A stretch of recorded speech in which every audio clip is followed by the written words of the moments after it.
ଆଜିର କ୍ଲାସ୍ରେ ଆମେ ୱିଣ୍ଡୋଜ୍ 11ର ଅପରେଟିଂ ସିଷ୍ଟମରେ କୌଣସି ଫାଇଲ୍ କିମ୍ବା ଫୋଲ୍ଡରକୁ କିପରି ହାଇଡ଼୍ କରିପାରିବା ଏବଂ ଅନହାଇଡ଼୍ କରିପାରିବା ସେହି ବିଷୟରେ ଶିଖିପାରିବା। ଆମେ ଏଠି ଏକ୍ଜାମ୍ପଲ୍ ପାଇଁ ଗୋଟେ ଫୋଲ୍ଡରକୁ କ୍ରିଏଟ୍ କରୁଛେ। ପ୍ରଥମେ ଆମେ ଡେସ୍କଟପ୍ ଉପରେ ରାଇଟ୍ କ୍ଲିକ୍ କଲେ, ତାପରେ ନ୍ୟୁକୁ ଯିବା, ତାପରେ ଫୋଲ୍ଡର ଉପରେ କ୍ଲିକ୍ କରିବା। ଆମର ଡେସ୍କଟପ୍ ଉପରେ ଗୋଟେ ଫୋଲ୍ଡର କ୍ରିଏଟ୍ ହେଇଯାଇଛି। এই ଫୋଲ୍ଡରଟିର ଗୋଟେ ନାଁ ଆମେ ଦେବା ମାଇ ଡକ୍ୟୁମେଣ୍ଟ। ଫୋଲ୍ଡର ନେମ୍ ରହିଲା ମାଇ ଡକ୍ୟୁମେଣ୍ଟ। এই ଫୋଲ୍ଡରଟିକୁ ଆମେ ରାଇଟ୍ କ୍ଲିକ୍ କରିବା। ପ୍ରଥମେ ଯିବା ଫୋଲ୍ଡରକୁ, ଫୋଲ୍ଡର ଉପରେ ମାଉସ୍ ପଏଣ୍ଟର ରଖିକି ଆମେ ରାଇଟ୍ କ୍ଲିକ୍ କରିବା।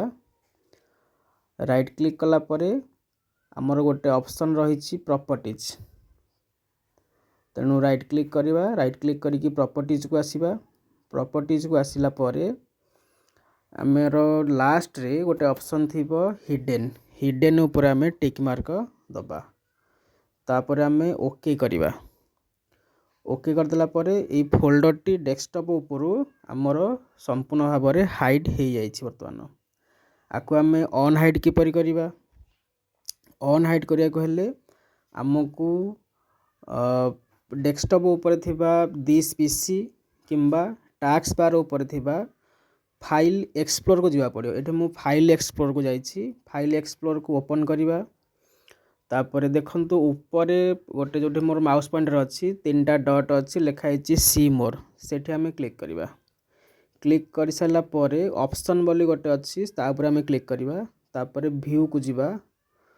ଏଠି ଦୁଇଟା ଅପସନ୍ ରହିଛି ହିଡେନ୍ ଫାଇଲ୍ ଆଣ୍ଡ ଫୋଲ୍ଡର୍ସର। ଗୋଟେ ହେଉଛି don't show hidden files folder or drives, ଆଉ ଗୋଟେ ହେଉଛି show hidden files folder and drives.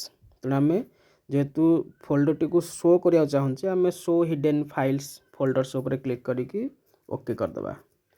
ଯେଉଁ ଫୋଲ୍ଡରଟି ଆମର ଡେସ୍କଟପ୍ ଉପରୁ ହାଇଡ଼୍ ହେଇଯାଇଥିଲା ସେଇଟା ବର୍ତ୍ତମାନ ଆମର ଶୋ କରିଛି। ବାସ୍ ଏଠି ଡେସ୍କଟପ୍ ଉପରୁ ଆସିଯାଇଛି। ତେଣୁ ଏହିପରି ଭାବରେ ଆମେ ୱିଣ୍ଡୋଜ୍ 11 ଅପରେଟିଂ ସିଷ୍ଟମରେ ଫୋଲ୍ଡରକୁ ହାଇଡ଼୍ ଅନହାଇଡ଼୍ କରିପାରିବା।